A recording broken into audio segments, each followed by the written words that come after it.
नाशिकच्या निफाड तालुक्यात बिबट्यांचा वाढता वावर नागरिकांसाठी मोठ्या चिंतेचा विषय ठरलाय। खडकमाळेगाव येथील शिंदे वस्तीवर पुन्हा एकदा बिबट्याचा मुक्त संचार पाहायला मिळाला। या घटनेमुळे परिसरात भीतीचं वातावरण निर्माण झालंय। एका शेतकऱ्याच्या परिसरात बिबट्या फिरत असल्याचं निदर्शनास आल्यानंतर स्थानिक शेतकऱ्यांनी प्रसंगावधान राखत मोठी शिताफी दाखवली। कांदा साठवण्यासाठी वापरल्या जाणाऱ्या लोखंडी जाळीच्या सहाय्याने बिबट्याला तात्पुरतं अडवून ठेवण्यात आलं, त्यामुळे मोठा अनर्थ टळला। घटनेची माहिती मिळताच वन विभागाचे अधिकारी आणि रेस्क्यू पथक तातडीने घटनास्थळी दाखल झालं। बिबट्याला सुरक्षितरित्या पकडण्यासाठी आणि त्याला बेशुद्ध करण्यासाठी टीटीसी सेंटरच्या विशेष पथकाला पाचारण करण्यात आलं आहे। कोणतीही इजा न होता बिबट्याला सुरक्षित पकडण्याचे प्रयत्न सुरू आहेत। खडकमाळेगाव आणि परिसरात बिबट्यांचा वावर सातत्याने वाढत असल्याचं ग्रामस्थांचं म्हणणं आहे। या वारंवार घडणाऱ्या घटनांमुळे नागरिकांमध्ये प्रचंड भीती आणि अस्वस्थता निर्माण झाली आहे। शेतात काम करताना शेतकऱ्यांना सतर्क राहावं लागत आहे। या भागात बिबट्यांची संख्या मोठ्या प्रमाणात वाढल्याचा दावा स्थानिक नागरिकांकडून केला जातोय। त्यामुळे वन विभागाने तातडीने ठोस उपाययोजना कराव्यात अशी जोरदार मागणी ग्रामस्थ आणि शेतकऱ्यांकडून करण्यात येतेय। संपूर्ण परिसर बिबट्यांच्या धोक्यात असल्याने कायमस्वरूपी उपायांची गरज अधोरेखित होतीये। खडकमाळेगाव येथील निवृत्ती चंद्रभान शिंदे बोलतोय। आमच्या इथे सकाळी गिन्नी गावतामध्ये दोन बिबट्यांची पिल्लं म्हणजे मोठाली 2 वर्षे वयोगटाचे आल्यानंतर ते जवळील शेततळ्यावर गेले आणि तिथून भेंडीच्या रानात जाऊन 2 ठिकाणी, एक टाकळी शिवारात पळाला आणि एक आमच्या परत गिन्नी गावतात आला। आणि जो टाकळी शिवारात गेला त्याने जवळजवळ तिथली 2 माणसं चांगली गंभीर जखमी केले आणि एक वन विभागाचा कर्मचारी त्याला देखील जखमी केलं।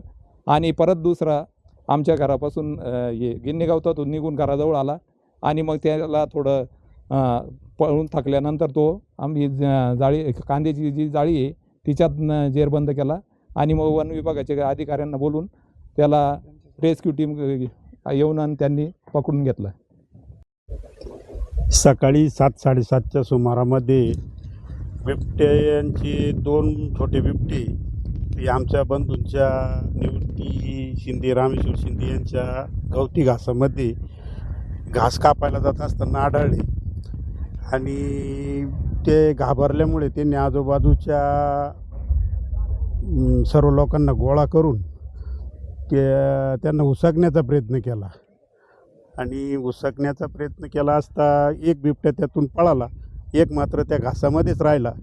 मग तो जरा लोकांनी हुसकला, परत तो दुसरीकडे गेला, दुसरीकडून तो बराच फिरून आल्यानंतर दमून परत त्याच ठिकाणावरती आला। त्या ठिकाणी आल्यानंतर तो दमलेल्या अवस्थेत असताना आमच्या जे आजूबाजूचे लोक होते त्यांनी सहकार्य करून आमच्याकडे असलेली एक कांदा चाळीची जाळी ही त्याला प्रोटेक्ट करून त्याला पकडण्याचा प्रयत्न केला, पण तो दमलेला असल्यामुळे तो त्या जाळीत अडकला गेला।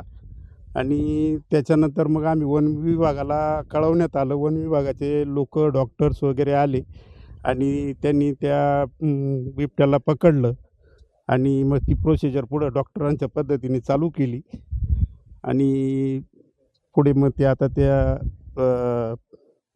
वन विभागाने त्याची हे करावी आणि वन विभागाने आम्हाला एक सहकार्य करावं की हे परिसर हा बिबट्यामुक्त असं करून द्यावा। कारण छोटे मुलं वगैरे, शाळेत जाणारी मुलं आणि कामाला जाणारे, शेतीत वावरणारी माणसं या प्राण्यांना घाबरतात आणि ते अटॅकही करतात। त्या दुसऱ्या बिबट्याने दुसरीकडे जाऊन 3-4 जणांवरती अटॅकही केला। तर असं न होता किंवा कोणाची प्राणहानी न होता किंवा कोणाला दुखापत न होता काहीतरी वन विभागाने सहकार्य करावं ही विनंती करतो। सकाळी 8च्या सुमारामध्ये 2 बिबटे परिसरात फिरत असताना पब्लिकने बघितल्यानंतर त्यांचा पाठला केला बिबट्यांचा। एक बिबट्या गिन्नी गवतात लपलेला आहे, एक बिबट्या जेलबंद झालेला आहे। त्याला इकोवाल्यांनी बेशुद्धीचं औषध दिलं आहे, पॉईंट मारलेला आहे आणि तिकडल्या बिबट्याच्या मागे पब्लिक धावत असताना 3 जणांवर अटॅक केल्यामुळं किरकोळ जखमी झालेले आहे ते आणि आता एक बिबट्या रेस्क्यू केलेला आहे। आता दुसऱ्या बिबट्याकडे जाण्याची तयारी चालू आहे।